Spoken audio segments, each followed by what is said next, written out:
시편 1절부터 마지막 절 14절까지 이 말씀을 우리 한 절씩 저와 여러분이 나누어서 말씀을 읽겠습니다. 여호와는 나의 빛이요 나의 구원이시니 내가 누구를 두려워하리요. 여호와는 내 생명의 능력이시니 내가 누구를 무서워하리요. 악인들이 내 살을 먹으려고 내게로 왔으나 나의 대적들 나의 원수들인 그들은 실족하여 넘어졌도다. 군대가 나를 대적하여 진칠지라도 내 마음이 두렵지 아니하며 전쟁이 일어나 나를 치려 할지라도 나는 여전히 태연하리로다. 내가 여호와께 바라는 한 가지 일 그것을 구하리니 곧 내가 내 평생에 여호와의 집에 살면서 여호와의 아름다움을 바라보며 그의 성전에서 사모하는 그것이라.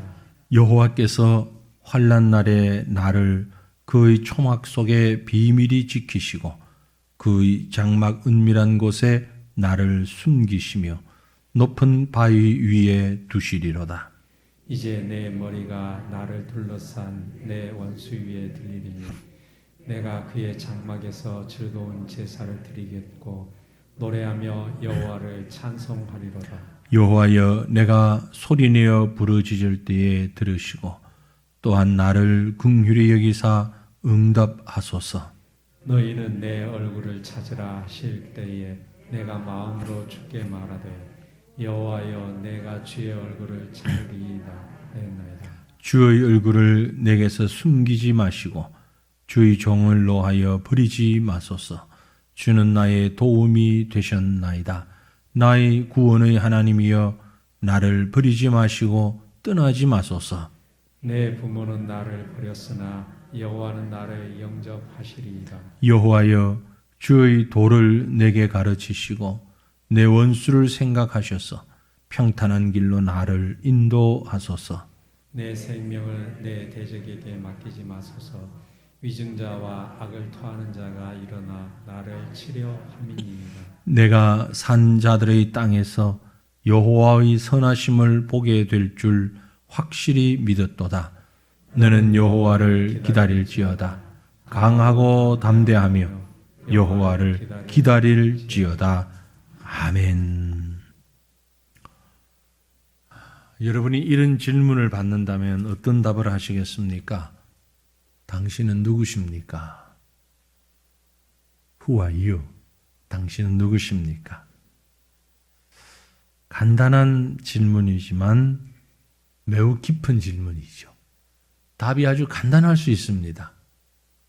또한 매우 많은 것을 요구하는 답일 수도 있습니다. 지금 제가 이렇게 묻는 것은 자신의 정체성에 대하여 한번 생각해 보자는 말씀입니다. 우린 누굽니까? 난 어떤 사람입니까? 또 다른 말로, 그럼 나는 무엇을 하는 사람입니까? 무엇을 해야 하는 사람입니까? 자신에 대해서 정확한 정체성을 알고 산다는 것 매우 중요합니다. 영적으로 우리는 그리스도인입니다. 그리스도인이 어떤 사람일까? 성경은 이 그리스도인에 대해서 참 여러 가지 다양한 표현을 하고 있죠. 하나님의 자녀, 하나님의 백성, 성도, 신자, 구원받은 자, 제사장, 다양한 표현을 쓰고 있죠. 이 모두를 다 뭉친다면 한마디로 성도는 그리스도인이란 하나님을 사랑하며 예배하는 자. 그가 바로 그리스도인이다. 그렇게 볼 수 있습니다. 누군가 우리에게 묻는다면 당신 누굽니까? 그럼 우리는 나는 그리스도인입니다. 어쩌면 자신의 이름보다 먼저 나와야 할 대답입니다. 당신 누구세요? 예, 나는 그리스도인입니다. 그 말은 나는 하나님을 사랑하는 자입니다. 나는 하나님을 예배하는 자입니다. 그리스도인의 근본적인 삶의 모습, 그것은 하나님으로부터 받은 사랑, 또 내 속에 있는 하나님을 향한 사랑, 그리고 거기에 하나님께서 내게 베풀어 주신 그 은혜에 대한 보답, 감사와 감격의 예배, 너무너무 중요한 것입니다. 하나님을 사랑하는 것, 하나님을 예배하는 것, 어쩌면 우리의 본분일 수 있습니다. 오늘 우리가 살펴볼 시편 27편, 특별히 고난 중에서 하나님을 예배하는 자의 모습, 그 모습 속에 내가 누구인가를 살펴보게 하는 그런 말씀이 아닐까 생각됩니다. 역시 다윗의 시라고만 소개가 되어 있습니다. 그런데 다윗이 어떤 때에 이 시를 지었을까? 어떤 상황을 생각하며 이 시를 지었을까?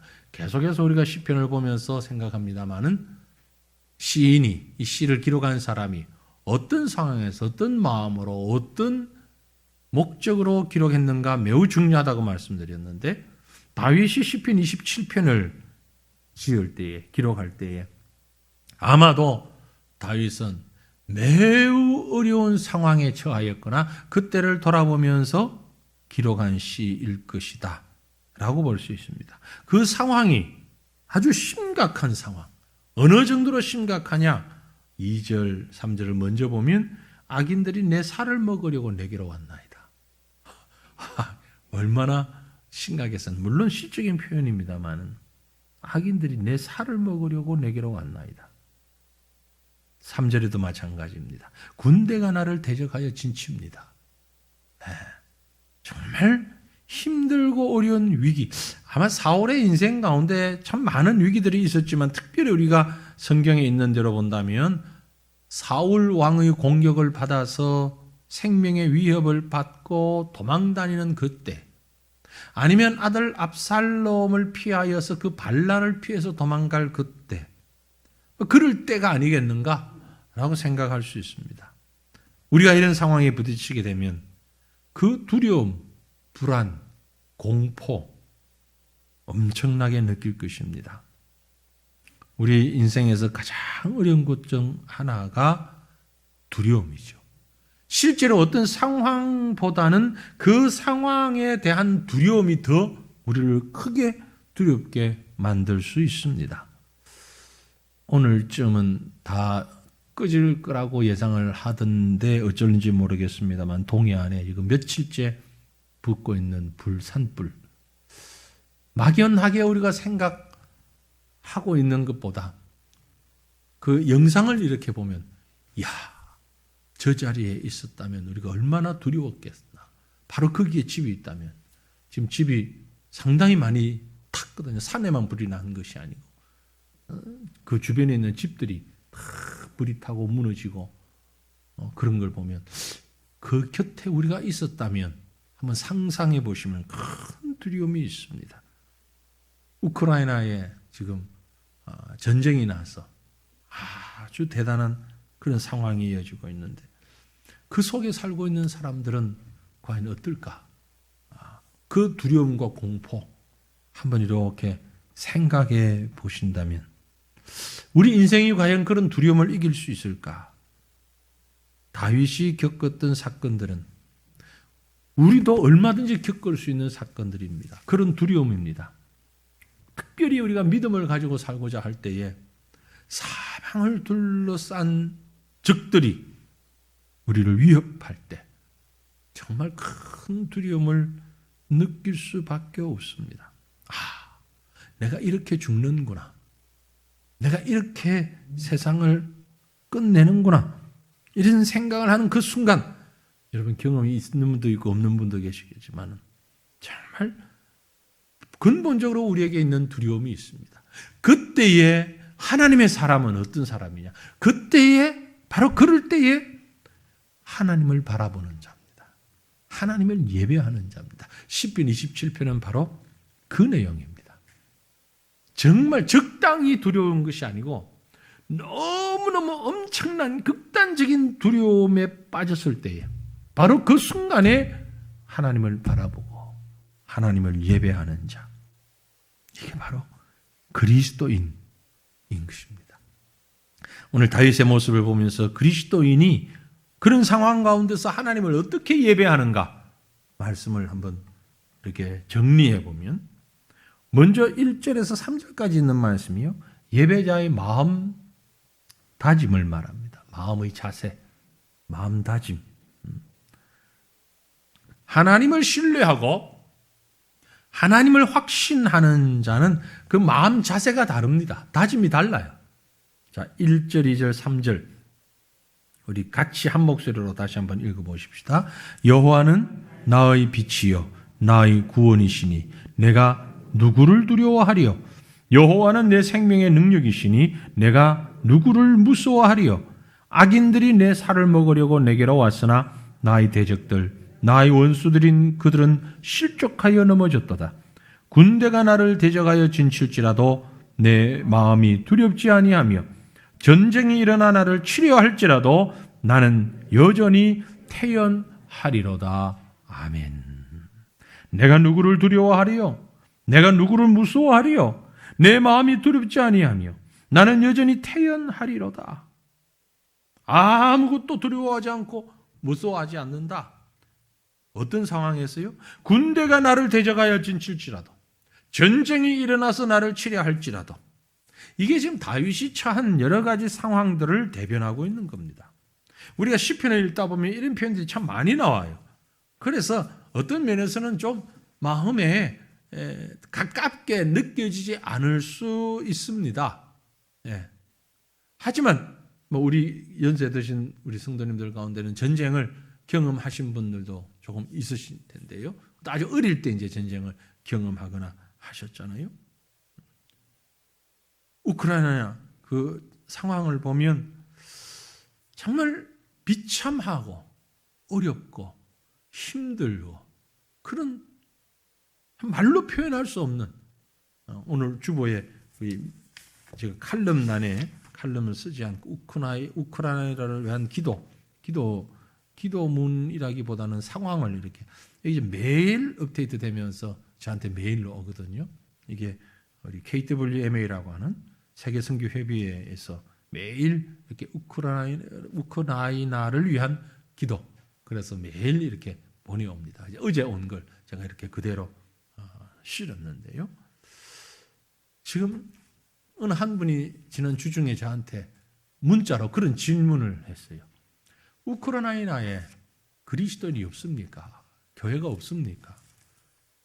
선교사가 없습니까? 거기에 있는 성도들은 어떡합니까? 왜 하나님은 그 땅을 그렇게 버리십니까? 이런 의문이 우리에게 있죠. 한 분이 그런 질문을 해오셨어요. 선교사가 있습니다. 교회도 있고요. 우리가 후원하는 선교사는 지금 우리 협력 선교사는 없지만 선교사가 있습니다. 기도하는 교회도 있고요. 성도도 있고요. 그런데 하나님이 왜 그렇게 하십니까?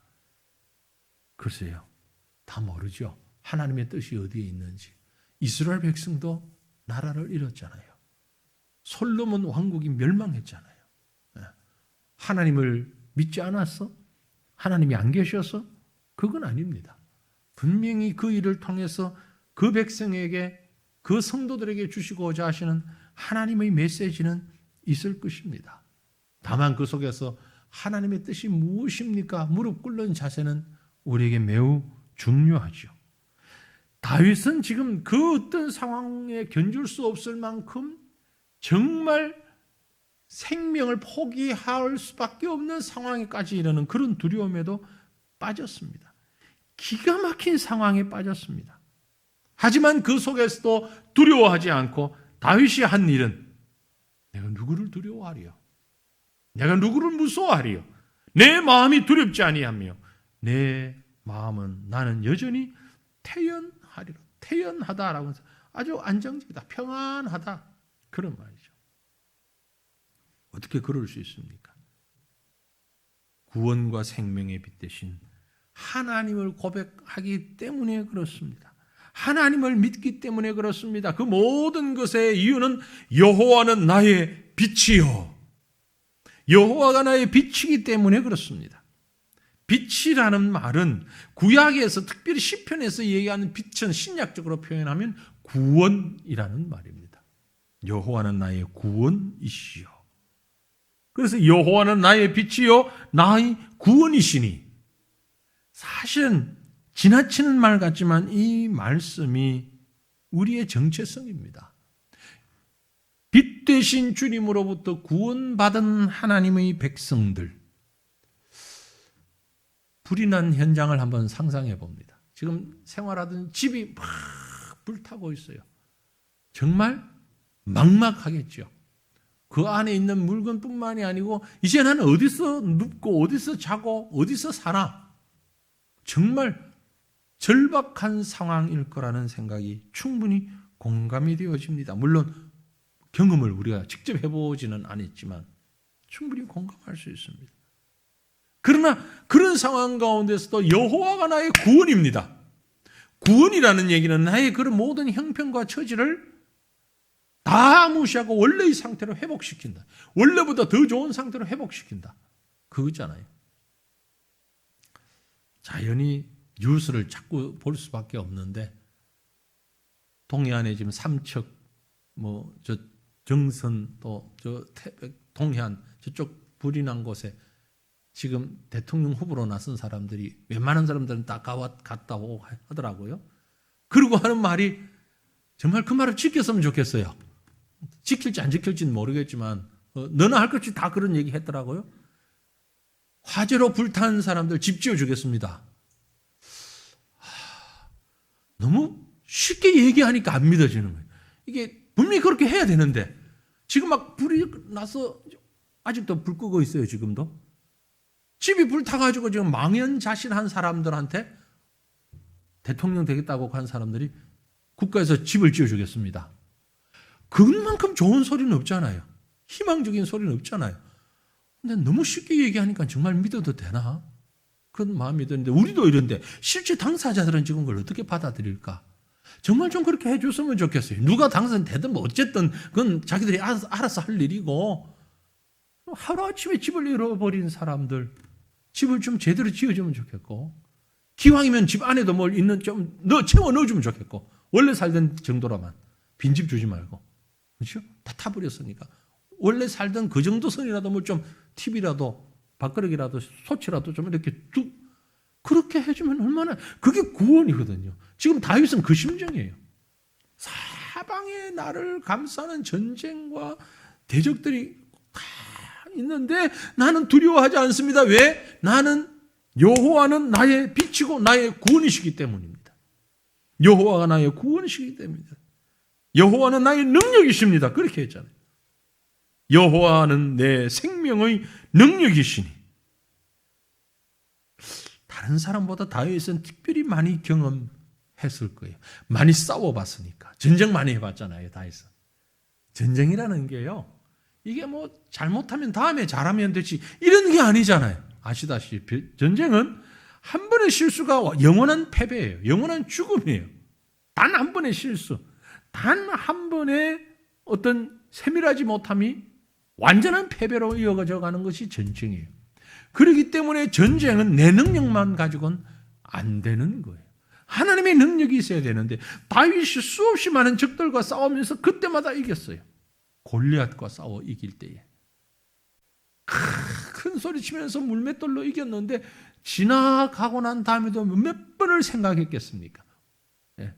머릿속으로 복귀를 몇 번을 했겠습니까? 수십 번, 수백 번 했을 겁니다. 그때, 그 순간. 솔직히 나도 겁났는데. 그러나 하나님 의지하니까 겁나지 않았어. 내가 그때 그런 용기가 어디서 생겼는지 몰라. 어떻게 그래 딱 던졌는데, 그러면 막 정수리를 제대로 딱 맞춰서 그게 옆으로만 빗나갔더라면 완전히 상황은 달라졌을 텐데.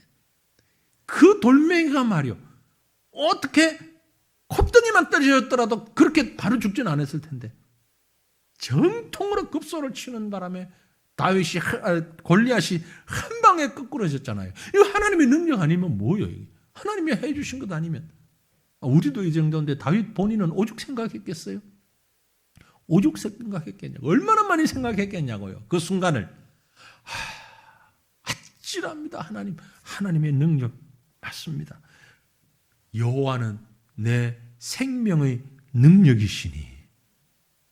이 표현이 그런 모든 경험을 가지고 하는 표현이에요. 그래서 악인들이 내 살을 먹으려고 내게로 왔으나 악인들이 내 살을 먹으려고 내게로 왔으나 뭐 꾸며낸 얘기를 영어로 만든 거지만 좀비 그 좀비들이 막 달려드는 장면 한번 생각해 보세요. 악인들이 내 살을 먹으려고 좀비같이 달려왔으나 나의 대적들 나의 원수들 그들은 실족하여 넘어졌도다. 악한 자들이 마치 굶주린 짐승처럼 달세계로 막 달려드는데 완전히 넘어지면 패배해버려요. 하나님이 함께 하셨기 때문에 함께. 그 하나님을 바라보는 것이 예배하는 자의 기본 마음 자세입니다. 예배가 뭐냐? 시간 맞춰서 와가지고 묵도하고 찬송하고 누군가 기도하면 아멘하고 설교 들으면서 아멘하고 축도하고 아멘하고 나가는 이게 예배냐? 그건 예배의 아주 부분적인 한 부분이에요. 한 형식이에요. 그래서 우리가 예배하러 주님 앞에 나올 때에 먼저 이런 마음의 간절한 자세가 있어야 돼요. 절대적으로 하나님을 의지하는 자세. 절대적으로 하나님을 바라보는 자세. 이 자세가 이 마음이 그 속에 있으면은요. 예배 드리러 가지 말라 그래도 올 수밖에 없어요. 어떻게 예배를 빠질 수가 있어요? 어떻게 예배를 소홀하게 여길 수가 있어요? 이 마음은 여호와는 나의 빛이요 나의 구원이시니 이까지만 고백해도 예배를 빠질 수가 없어요. 그건 어떻게 예배를 안 드릴 생각을 해요? 간이 큰 게 아니고 겁이 없는 것도 아니고 이건 뭐라고 설명을 해야 돼요? 설명이 불가능한 거예요. 이걸 안다면, 이걸 믿는다면. 그래서 4절로 6절에 보면 예배자의 간절한 바람이 있습니다. 예배자의 간절한 바람. 4절 한번 볼까요?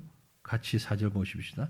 내가 여호와께 바라는 한 가지 일 그것을 구하리니 곧 내가 내 평생에 여호와의 집에 살면서 여호와의 아름다움을 바라보며 그의 성전을 사모하는 그것이라. 아멘. 누가 여러분에게 묻습니다. 딱 한 가지 소원만 해라, 얘기해라. 들어줄게. 뭐라고 하시겠어요? 여러분 뭘 요구하실 것 같아요? 딱 한 가지 지금 얘기하면 하나님이 들어주신대요. 뭘 요구하시겠어요? 금방 성령 받잖아요. 금방 우리가 읽었잖아요. 내가 여호와께 바라는 한 가지 일, 그 말이 딱 한 가지 소원이 내게 있는데 그것만 들어주면 되는데 그게 뭐라고요? 내 평생 여호와의 집에 살면서 여호와의 아름다움을 바라보며 그의 성전을 사모하는 그것이라. 한마디로 예배드리고 싶습니다. 하나님을 예배드리고 싶습니다. 아니 금방 예배드렸잖아. 그래도 또 예배드리고 싶습니다. 아니 좀 전에 예배 마쳤잖아요. 그래도 또 예배드리고 싶습니다. 우리가 하나님께 구하는 딱 한 가지. 하나님께 예배드리고 싶습니다. 24시간 내 건강만 허락한다면, 집중력만 흐트러지지 않는다면 예배드리고 싶습니다. 예배드리고 싶습니다. 내 평생 여호와의 집에 살면서 예배드리고 싶습니다. 그게 바로 예배드리는 자의 마음입니다. 바람입니다. 바람. 왜 그렇게 고백합니까? 이어서 나오는 5절 보시면 여호와께서 환난 날에 나를 그의 초막 속에 비밀히 지키시고 그의 장막 은밀한 곳에 나를 숨기시며 높은 바위 위에 두시기 때문입니다. 환난 날에 나를 그의 초막 속에 지키시고 여기 초막과 그의 장막 은밀한 곳에 이 장막 같은 얘기. 여러분 상상해 보세요. 다윗 시대까지만 해도 성전이 지어지기 전입니다. 그죠?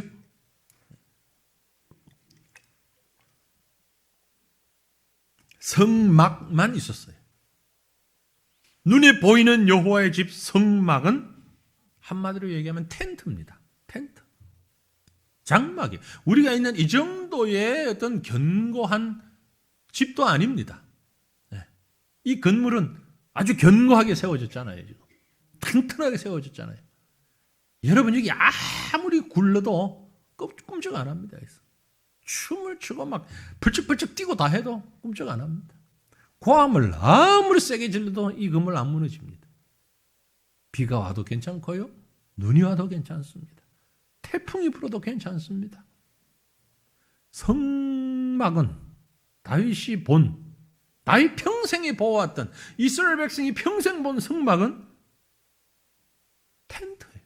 바람만 세게 불어도 바로 넘어지고 넘어가요. 며칠 전에 바람 조금 불었죠. 센 바람도 아닌데 그게 지금 동해는 불고 있다고 그러는데 며칠 전에 바람이 불면서 우리 예배당 앞에도 그거 현수막 해놓은 게 거기에 넘어가고 뭐 어디 앞에 보니까 식당 같은 데도 메뉴판 적어놓고 넘어가고 주인이 와서 다시 세우고 뭐 그 정도 바람 불었어요. 그런데 텐트 생각해 보세요. 그런데 뭐가 좋다고 그 텐트 속에 나를 숨기시고 나를 지켜주시고 거기가 제일 안전하다고 느낀 거예요. 다윗은. 왜요? 눈에 보이는 텐트가 아닙니다. 물리적으로 안전한 곳이기 때문에가 아닙니다. 바로 그곳이 하나님이 계신 곳이기 때문에 그렇습니다. 하나님이 계신 곳이기 때문에 내 평생 한 가지 소원이 있는데 그게 뭐냐고 물으면 하나님 계신 곳에서 같이 있고 싶습니다. 그 말이에요. 하나님 계신 곳에서 그곳이 빈들이든 그곳이 사막이든 그곳이 들판이든 하나님 계신 곳에 나도 같이 있고 싶습니다.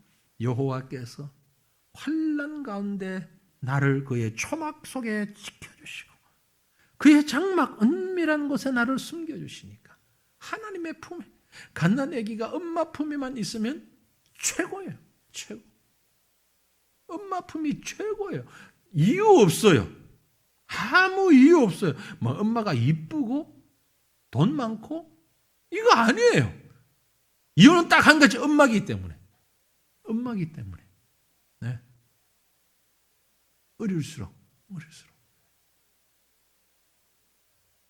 저희가요, 우리 시우 데리고 한번 잡으려고 한번 해봤어요. 집에 왔다가 갈 때, 엄마, 아빠 안녕, 빠이빠이 하는 거 빠이빠이 잘 하더라고. 그리고 오늘 할아버지, 할머니랑 같이 잔다. 예? 그리고 엄마, 아빠 빠이빠이 하고 한참 또 잘 놀았어요. 엄마, 아빠 없이 잘 놀았어요. 이제 자자. 그리고 이제 침대 가서 딱 누웠어요. 얼굴이 싹 달라져. 네. 첫 번째 얼굴 달라지는 게 잘 때 제가 안경을 벗잖아요. 얘가 안경 벗은 할아버지 얼굴을 본 적이 없잖아. 이상한 사람이야, 이게. 할머니 옆에 있는데 잘해. 근데 얘를 악물고 잘라고 하더니 그만 울어버리는 거야. 울어. 이유가 없어. 엄마 보고 싶어. 12시 돼서 전화해서 다시 왔어요. 와서 데리고 왔어. 결국 성공 못했어. 밤 12시에 해가지고 전화가 와가지고 데리고 왔어요. 언젠가 다시 한번 시도해 봐야 되는데 언제나 될지는 모르겠어요. 분명히 지가 약속을 했거든. 같이 있겠다고. 다른 이유 아무것도 없어. 엄마 안 보여. 엄마보다는 할아버지가 훨씬 나은데도 아무리 좋아해도 뭐라 해도 엄마 있어야 돼. 엄마. 딱 그 순간에 아빠도 필요 없어. 엄마야. 엄마. 이유는요? 엄마니까. 더 이상 무슨 설명이 필요해요? 다윗은 지금 그 고백이에요. 예배하는 사람은 누구냐? 하나님의 전에 들어있으면 평안하다. 하나님 안에. 왜? 하나님이니까. 왜? 하나님이니까. 나의 주님이니까. 그게 예배입니다. 여러분 예배를 통해서 그런 평안함을 누리시기를 축원합니다. 이게 정말 예배예요. 찬송을 잘하고 어떤 이벤트를 많이 하고 그래서 이것 아니에요. 평안함. 하나님 계시기 때문에.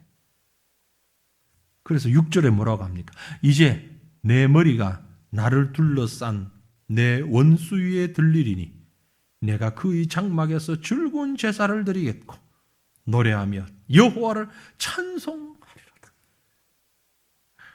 아무리 원수들이 많이 있어도 뭐 전쟁이 나든 뭐가 나든 주님의 장막 안에서 즐거운 제사를, 불안한 제사가 아닙니다.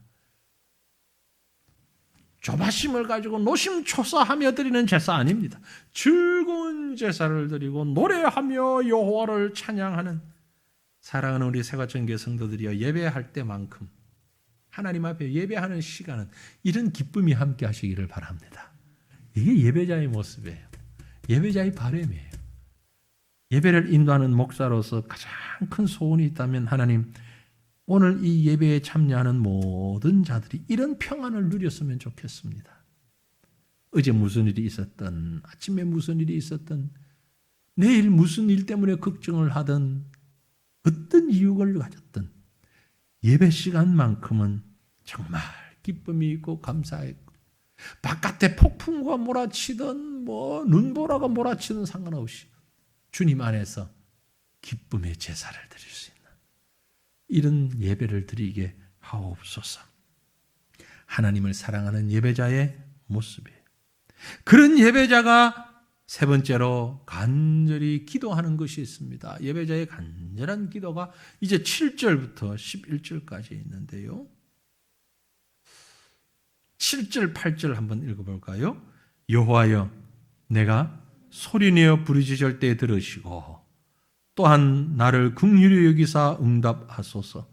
너희는 내 얼굴을 찾으라 하실 때에 내가 마음으로 주께 말하되 여호와여, 내가 주의 얼굴을 찾으리이다 하였나이다. 아멘. 내가 부를 때에 내 음성을 들어주시옵소서, 그 말입니다. 그죠? 내가 소리내어 부르짖을 때에 들으시고 막 꽝치는 소리만 들어달라는 얘기 아닙니다. 내가 부를 때에 내 목소리를, 내 소리를 들어주십시오. 소리내어 부르짖는다고 했습니다. 이건 외형적으로 사운드가 크게 나온다라는 의미만은 아닙니다. 그것도 괜찮아요. 외형적으로 뭐 소리를 아무리 크게 내도 잘못되지 않습니다. 하지만 소리를 크게 내거나 크게 내지 않거나 그것이 중요한 것이 아니라, 중요한 것은 내 마음의 간절한 부르짖음입니다. 간절한 부르짖음. 어떤 분은 그저 평범할 때는 소리 안 내고 기도하다가 마음이 간절하면 막 소리를 내는 분이 있어요. 또 그 반대도 있어요. 평상시에는 막 소리 내서 기도하다가 정말 간절할 때는 정말 조용하게 기도하는 분도 있어요. 그러니까 겉으로 나타나는 사운드가 크냐 적으냐, 그건 아무 평가할 대상이 아닙니다. 하나님이 마음 주시는 대로 하시면 돼요. 우리 성도들 보면은 너무 소리 안 내는 분들이 많은데 굳이 그러실 필요 없어요. 내도 되고 안 내도 돼요. 여기서 내 부르짖음이라는 것은 내 소리를, 내 목소리를, 그 말이 내 마음의 소리를, 내 간구를 주님 들어주시옵소서. 간절한 마음으로 기도하고 있는 겁니다. 그러면서 고백합니다. 너희는 내 얼굴을 찾으라 하실 때에 내가 마음으로 주께 말하되 여호와여, 내가 주의 얼굴을 찾으리이다. 내가 여호와를 찾아놨습니다. 그 기도의 내용이 밑에 쭉 나오는데 크게 두 가지입니다. 간절히 기도하는 내용은 하나, 먼저 하나님의 임재를 구합니다. 9절 10절이죠. 주의 얼굴을 내게서 숨기지 마시고 주의 종을 노하여 버리지 마소서. 주는 나의 도움이 되셨나이다. 나의 구원의 하나님이시여, 나를 버리지 마시고 떠나지 마소서. 내 부모는 나를 버렸으나 여호와는 나를 영접하시리이다. 내게서 떠나지 마십시오. 우리 영화반이나 유치부 또 어린이집 처음에 애들이 적응할 때 어떻게 합니까? 처음에 적응할 때 엄마랑 같이 가잖아요. 같이 가서 1시간 같이 놀다가 집에 오고 몇 분 이렇게 하다가 그 다음에는요, 같이 가가지고 애만 선생님한테 맡겨놓고 엄마는 밖에 안 나가 있어요. 안에 있어요. 안에서 이렇게 눈에 보이는데, 그럼 애는 놀다가도 엄마를 한 번씩 쳐다봐요. 아, 엄마 있구나. 그러고 마음 편안하게 놀아요.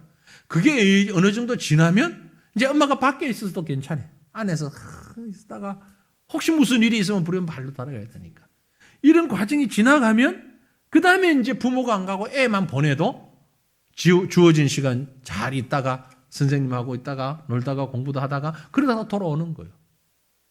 지금 다윗의 고백은 주의 얼굴을 내게서 숨기지 마시고, 그 말은 어린아이 같은 심정이에요. 내가 내 일을 할 때도 엄마 내 눈에 띄는 곳에 있으라는 얘기예요. 하나님이 내 눈앞에 보이는 데서 있어 달라는 얘기예요. 하나님 얼굴을 보고 이게 아니라 하나님이 내 곁에 계시는 것을 내가 느낄 수 있게 해 주십시오. 그래서 하나님의 임재를 구하는 기도다라는 겁니다. 사울 왕이 다윗을 죽이려고 얼마나 애썼습니까? 그 고백이 아닐까 하는 생각이 들어요. 내 부모는 나를 버렸으나. 사울 왕이 누굽니까? 장인 어른이잖아요. 장인이잖아요. 신학자들은 두 가지로 해석을 합니다. 어릴 때부터 집에서 떠나가지고 양을 치고 골리앗을 이기고 난 다음에 왕궁에 들어와서 살고 이러면서 다윗 자신이 어린 시절 부모와 밀접한 관계를 많이 가지질 못했다. 그래서 부모가 마치 나를 버린 것처럼 인식했다라고 생각하는 사람도 있고, 그것보다는 오히려 사울 왕과의 갈등 가운데, 실제 사울이 장인이거든요. 사울의 딸과 결혼을 했잖아요. 그런데 그 사울이 자기를 죽이려고 하는 이 모습을 보고 부모가 나를 버렸다라는 마음의 상처를 안았을 수 있다. 혹은 시적인 표현이니까 그만큼 마음에 큰 괴로움을 안고 지금 노래하고 있다. 뭐 어느 쪽이었든 간에 그런 느낌을 받았음에도 불구하고, 만약 내 부모가 나를 버린다 해도 이건 세상에서 가장 큰 단절입니다. 어떤 단절보다 가장 큰 단절이 내 부모가 나를 버렸어요. 그렇다 할지라도 주님이, 하나님이 내 눈에만 보이면 됩니다. 하나님 내 눈에만 보이면 됩니다. 하나님 나를 떠나지 마라 주시옵소서. 10절에 내 부모는 나를 버렸으나 여호와는 나를 영접하시리이다. 내 부모는 나를 버렸으나 여호와는 나를 영접하십니다.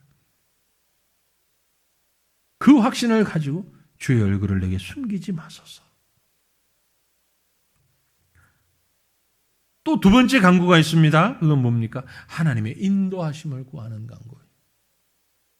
하나님이 함께하여 달라는 기도. 함께 가만히 있는 것이 아니고 이제는 내 인생길에도 함께 나아가기를 원합니다. 11절에 여호와여 주의 도를 내게 가르치시고 내 원수를 생각하셔서 평탄한 길로 나를 인도하소서.